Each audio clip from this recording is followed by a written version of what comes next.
Ma question s'adresse à Monsieur le ministre de l'Intérieur et concerne les événements dramatiques qui ont eu lieu le week-end dernier à Viry-Châtillon en Essonne.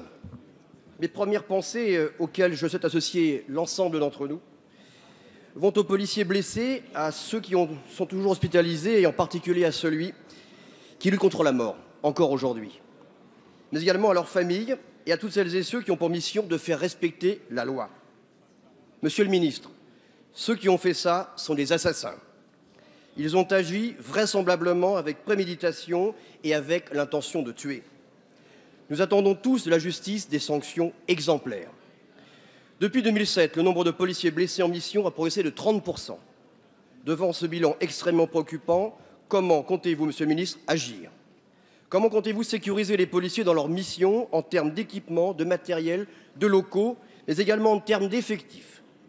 Vous aurez raison de rappeler que la RGPP initiée avant vous a fait un mal considérable en matière de sécurité. Devant nous, vous avez pris, Monsieur le ministre, des engagements pour recruter les policiers. Qu'en est-il aujourd'hui? Comment comptez-vous les redéployer sur le territoire et plus particulièrement en Essonne, où 30 policiers supplémentaires sont attendus, où 300 policiers supplémentaires sont attendus? Vous l'avez compris, Monsieur le ministre, mes propos ne sont pas polémiques, bien au contraire. Nos concitoyens attendent autre chose que la polémique. Nous avons tous une part de responsabilité à assumer. Ensemble, il faut faire évoluer la législation en matière de légitime défense appliquée aux policiers. Il faut également que nos concitoyens qui vivent dans ces cités, qui ont peur et qui ne peuvent pas aller ailleurs parce qu'ils n'ont pas les moyens, soient déterminés, convaincus de la fermeté de l'action publique. Oui, Monsieur le ministre, assurément, il y a urgence à faire respecter l'état de droit. L'attaque abjecte dont les 2 policiers de l'Essonne ont fait l'objet est épouvantable. Ils ont été secourus par 2 de leurs collègues qui étaient également présents sur place et qui ont été blessés, dont l'un d'entre eux est un véritable héros puisqu'il est intervenu pour sauver des flammes le policier qui lutte aujourd'hui, comme vous l'avez signalé, contre la mort. Je me suis rendu à l'hôpital samedi. J'ai vu la considérable émotion des familles et des collègues policiers et je voudrais vous remercier du fond du cœur pour les propos que vous avez tenus et pour la question très digne que vous venez de me poser qui appelle des réponses précises. D'abord, pour ce qui concerne les effectifs.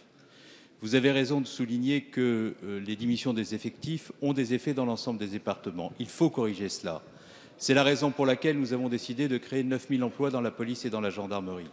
Comment cela se traduit-il dans les départements d'Île-de-France et plus particulièrement dans votre département? Nous aurons remis à l'effectif de référence le département de Seine-Saint-Denis où j'ai annoncé, il y a de cela quelques semaines, la création de 300 emplois dans un département où depuis des années on était 400 emplois au-dessous de l'effectif de référence.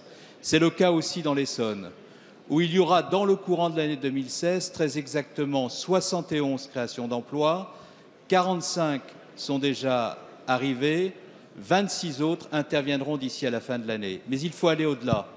Il faudra, dans les départements où la délinquance est la plus difficile, poursuivre les créations d'emplois et pour cela continuer à créer des emplois dans la police et la gendarmerie. Deuxièmement, il faudra continuer d'augmenter, comme nous le faisons cette année de 15%, les crédits de la police et de la gendarmerie. Et troisièmement, poursuivre le plan de modernisation des équipements des policiers et des gendarmes, comme nous l'avons fait à travers le plan BAG-PSIG, qui a permis d'acquérir de nouveaux armements, de nouveaux véhicules, de nouveaux moyens de protection.